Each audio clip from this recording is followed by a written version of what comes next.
Dr. Charles S Herrera is a professor of history at Paradise Valley College in Phoenix, Arizona, renowned for his groundbreaking book, The Bubble That Broke the Bank, which not only predicts the impending real estate collapse in the USA, Australia and the UK, but also offers a comprehensive survival strategy for navigating the tumultuous market. And Dr. Charles is with us here. How are you today? Wonderful. We have a great day here in Phoenix, Arizona. So, what was it that inspired you to write this book, The Bubble That Broke the Bank? Well, I was inspired by the fact of the last great collapse we had in 2008. I had known many families that had lost their homes during foreclosure. And it was something that I tried to figure out, what is the pattern behind the accumulation and distribution of real estate wealth? What sets it apart from other predictions of economic downturns? Well, this is unique because what it does is it uses a lot of research that had come over for the last 50 years. And essentially, it uses the 18.6 real estate year cycle. And essentially, it's also more of a forecast. And what I've done that's unusual is I integrated this with artificial intelligence data points so that we can go from this coming up crash and then give you a pattern for the next 82 years. And what are the factors that have led you to conclude that there is a real estate crash coming up? And I'll just give you a personal example. I'm a property owner here in Arizona. From 2012 to 2022, my property went up 300%, which is incredible. And so the reality is, if this was truly linear, it would basically go up another 300%. But they've done recent studies in Holland, in Amsterdam in particular. It's called the Hagengraph study, where Professor Heinholz, he basically proved from 1650 to 1978 that real estate in Amsterdam only went up 7%. Now, how could that be? And the reason is you have these periods that go from a 14-year high to basically a 4-year low. And what's so shocking about this is that the United States, Great Britain, and Australia are all tied into the same cycle. Who should be worried about this? And are there people that will benefit from this? Well, the whole key here is I did this essentially on a practical level. And that is basically for the average person, from the average person in England, the United States, or Australia. And this is also a legacy book. This is a book you give to your children so they can figure out, how do you build wealth? And we're going into the greatest period of wealth destruction in American history, where you're going to see blood running in the street. And this is a time you invest. But the problem most people have, they go into fear and panic, and they're unable to make the best of the situation. So what I've decided to do is give you a 2-year head start so that you can rearrange your finances and prepare for one of the most devastating impacts. And why should we believe you that this is going to happen? Because there'll be people predicting all sorts of crashes, maybe in different years or in different ways. Well, I think because of the research that we've done, and we've set up an objective indicator where it allows us to go back. And what we did is we backtracked this through American history for over 253 years. And we found the pattern was verified through backtracking the entire thesis. So what my first goal is, I wanted to do is, let's falsify this. That's probably the best way to find if a hypothesis is correct. If I can falsify this, then we don't have to worry. But I couldn't falsify it. And I said, there's got to be a reason why this pattern persists. And like in my own case, where the home has gone up 300%, it would be delusional for me to think it's going to go up another 300% based on the real estate facts. And so this is going to be an opportunity, especially in England, where people can now prepare for the fact that they're not going into a period of great appreciation. They're going into a period where the homes are going to plummet in value. And this is a chance to build real estate well. Because currently in England, we have 15 million people who are on the dole and they have no hope. And there are many people in the middle class, especially in Tory neighborhoods, who basically feel that somehow the tone deaf Bank of England is going to rescue them with exorbitant interest rates. And this is not happening. 15 million people. Yes, yeah. I follow Danny Dorling. He's a professor at Oxford University.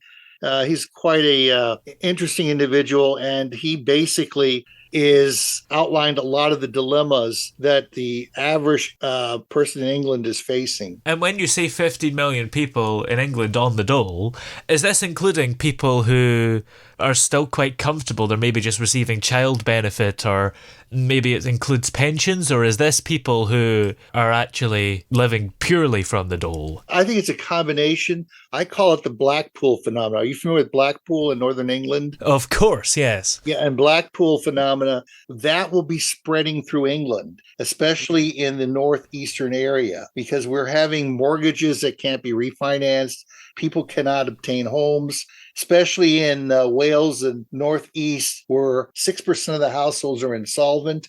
And the Bank of England is going to raise it probably one more time.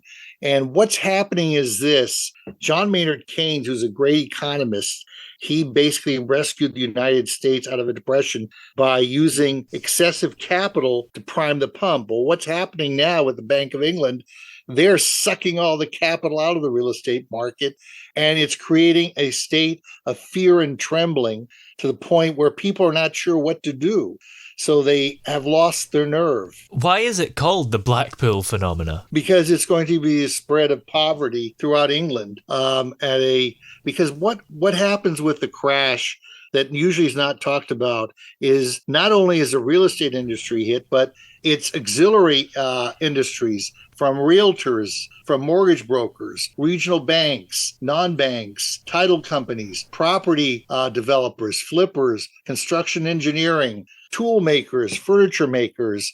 That whole host of people will be hit with unemployment. And I'd rather have them know now and make the adjustments and wait for the last moment, because usually people will give a forecast and you'll ask, well, when is this going to happen? They'll say, well, next week. Well, obviously, it's ridiculous. And one of the key points that you touch on in the book is the shift from easy money to smarter investments. So what are some of those smarter investment strategies that people can consider in anticipation of the market collapse? Yeah, I use, this is just my own particular case.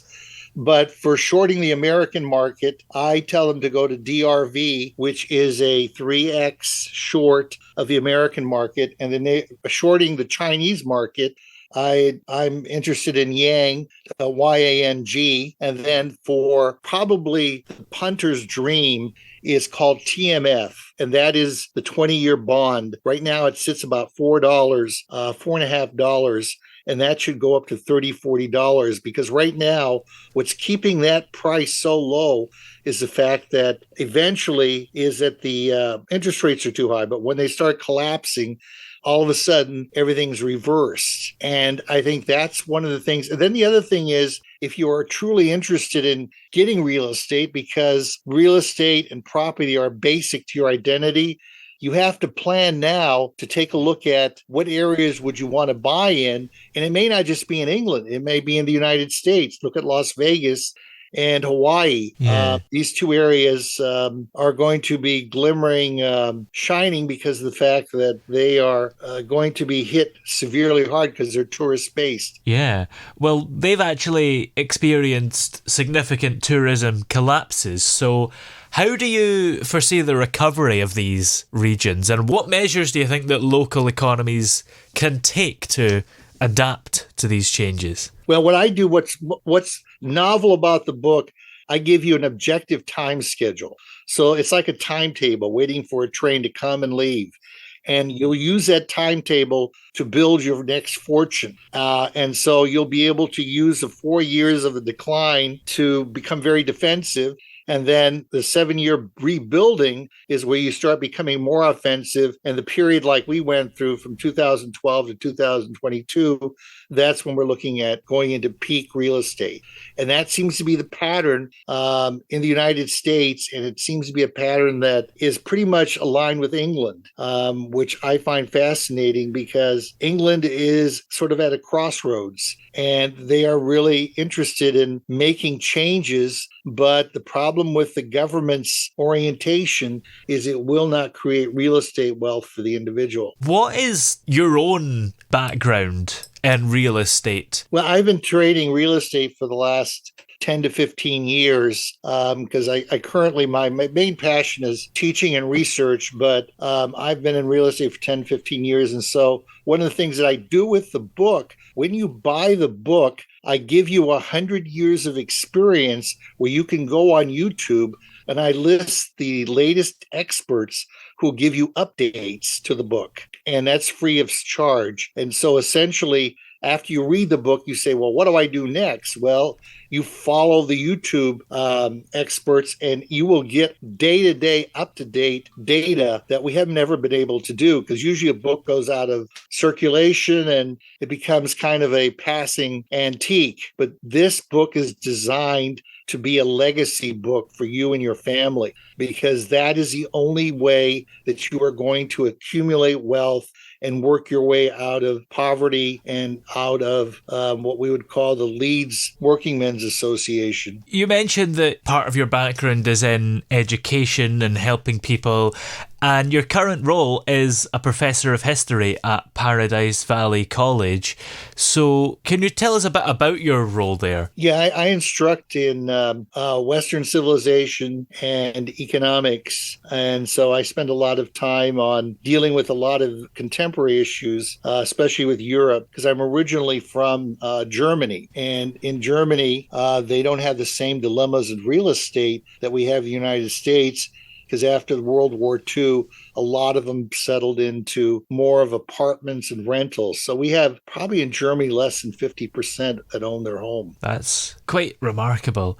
And I suppose in this day and age, it's harder and harder to actually be a home owner, isn't it? Yes, but it's the major asset that you'll make, major acquisition of this asset you'll make in your lifetime. And it's something you have to master because it's not going to come through renting. And so you've got to be able to play this real estate game. And what I try to do is outline what the steps are. And even if you don't get into the real estate game, at least you know what to avoid. Because we're looking at in the United States, we have 1.6 million realtors, and we're looking at time of the crash, probably losing 50% of those realtors. Well, are you working on any more books at the moment? Yeah, I'm working on a book on Hawaii. It's called the Kamehameha Diaries. It's the Confessions of a Hawaiian King. It's a historical novel that goes back to the first king of Hawaii. And so what I've done is tracked his whole story because his story is the true narrative of the Hawaiian experience. And we tend to get a James Michener version where Hawaii is reduced to the missionaries and then the Americans, then statehood. And you don't see the Hawaiians. They're kind of erased from the program. Well, where are we able to find this book that you've came out with at the moment called The Bubble That Broke the Bank? Yeah, you can get it on Amazon, and basically you can order in paperback. And I've tried to make it as inexpensive as possible because I go back to Samuel Smiles in 1859. He wrote a book called Self-Help, and I'm a great proponent of Smiles' view that that is really the key. Is how do we help ourselves? Excellent. Well, many thanks for joining us today. It's been fascinating to talk to you. Yeah, thank you very much, Toby, and I really enjoyed being on your show.